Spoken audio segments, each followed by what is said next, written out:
13 января в России отмечают День печати.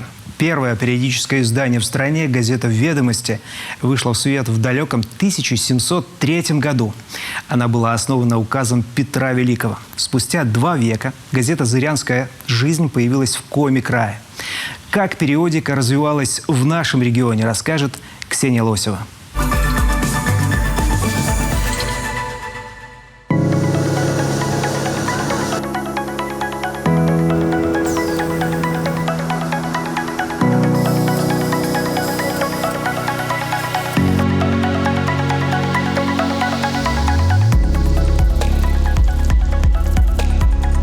Отправной точкой в истории региональной печати принято считать 1918 год. Именно тогда в свет выходит первый номер газеты «Зырянская жизнь». Впрочем, читают в Коми и задолго до этого, выписывают вологодские губернские ведомости и даже нередко сами становятся героями публикаций. Практически в каждом номере новости из отдаленного зырянского уголка губернии, Яринского и Усть-Сольского уездов. Пишут, например, о поваренной соли из Серегова, ярмарках, охотниках, ягморте и даже Коми свадебных песнях. Товарищ, ты слышишь тревожный звон, зовущий к грядущей славе. Слышишь в нем голос разбуженный свой, всех тех голоса, кто с нами. «Зырянская жизнь» становится первопроходцем во всем. Выходит во времена, когда практически нет журналистов. На какое-то время главным редактором газеты становится и Виктор Савин. Как он сам потом позже вспоминает, некоторые номера приходится писать под разными псевдонимами и вовсе в одиночку. Несмотря на это, печатное слово постепенно проникает даже в самые отдаленные села и деревни. В 1920-м добирается и до находящегося за сотни километров от центра Печорского уезда. Первый номер «Красной Печоры» читает сам Ленин и даже пишет свой ответ.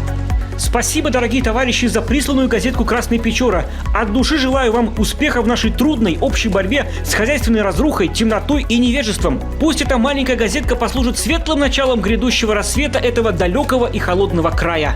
Интерес читателя к тому, что происходит не где-нибудь, а здесь и сейчас, растет семимильными шагами. Его тут же подхватывают районки. Их ударной силой становятся внештатные авторы на местах. Они присылают новости из самых удаленных уголков. После образования Коми автономной области «Зырянскую жизнь» переименовывают в Югы-Туй. В 30-е газета делится еще на 2 издания «За Новый Север» и «Верлоджиш», что переводится как «Лесной рабочий».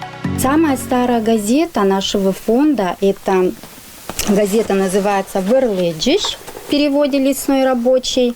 Была она выпущена и издана в 1932 году на коми-языке. Использовался в то время молодцовский шрифт. Параллельно этой газете позже начали издавать уже газету «За Новый Север». Это уже на русском языке. В те времена писали о повседневной жизни коми-народа. Например, чем они занимались? Колхоз, лесозаготовки, работа, охота, рыболовство. Очень много времени уделяли. За более чем вековую историю коми-журналистика проходит большой, по-своему уникальный путь. И все-таки золотым временем для коми-газет становятся годы перестройки и лихие 90-е. Постепенно появляются более современные технологии. Новые издания растут как грибы после обильного демократического дождя. Работать непросто, но в то же время безумно интересно. А главное, есть читатель. Газеты сопровождают жителей Коми в самые разные времена и события. Для пожилого и среднего поколения им нужно подышать краской, чтобы газета шелестела, подержать ее в руках. Вот это еще, вот эти рефлексы еще надолго останутся. Там, где вот у нас любой вот Ижмук, Огородок, Обьячево, взять районный центр, там же они печатаются еще вот на бумаге. Но есть, конечно, и электронный формат. Пожалуйста, заходи на сайт редакции и читай. И они и не выписывают, допустим. От этого падают потом тиражи.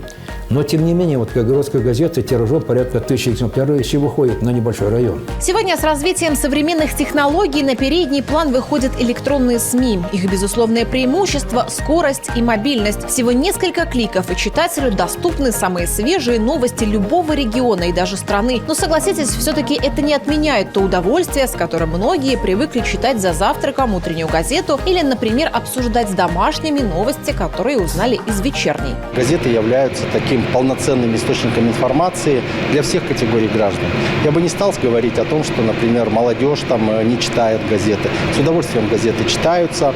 У нас есть прекрасные районы и образцы того, как, изменив формат подхода к подаче информации, увеличиваются тиражи. И газеты становятся такими, знаете, полноправными формирователями общественного мнения и мнения о происходящем в мире, в республике и, соответственно, в своем родном районе. Сегодня в республиканской типографии печатают около 30 газет, региональная периодика, ряд изданий соседней Архангельской области и даже журнал «Гудок» для РЖД. Но все-таки большую часть составляют именно местные районки. Такие газеты по-прежнему читают и любят в республике. Несмотря на вечернее время, в типографии вовсю кипит работа. Вот, например, с пылу с жару газета «Знамя труда». Уже завтра она окажется в Прилузье. Под звук машин и запах типографской краски творится настоящее волшебство. Процесс печати – дело непростое, но очень увлекательное. Важна каждая деталь. Электронные версии готовых к изданию газет из разных уголков республики поступают на специальный компьютер. На нем изображение и текст подгоняют под единый формат. Изготавливают первый образец на специальной пластине, а после отправляют в печать. Эта машина для нас новая. Объемы выросли, цветность выросла. По понедельникам, например, 5-6 газет. Среда аж 13. То есть беготни. В четверг тоже много, в пятницу тоже много. Это все от редакции. Вот причем, если даже в неожиданность дается что-то, мы никогда не отказываем. Пусть попозже, мы все равно все сделаем. На сегодняшний момент республиканская типография печатает большинство газет республиканских. Это и районки, и региональные такие более газеты. Мы хотели бы, чтобы наши СМИ развивались и, соответственно, тиражи у них росли, и мы тоже сможем вместе с газетами дальше развиваться. Как и век назад, когда периодика в Коми-крае только зарождалась, высокие стандарты к написанному и напечатанному остаются неизменными и сейчас. Региональные газеты и журналы не просто отражают события общественно-политической, экономической и культурной жизни республики. Они во многом формируют взгляды жителей Коми, а еще находятся в постоянном диалоге со своими читателями.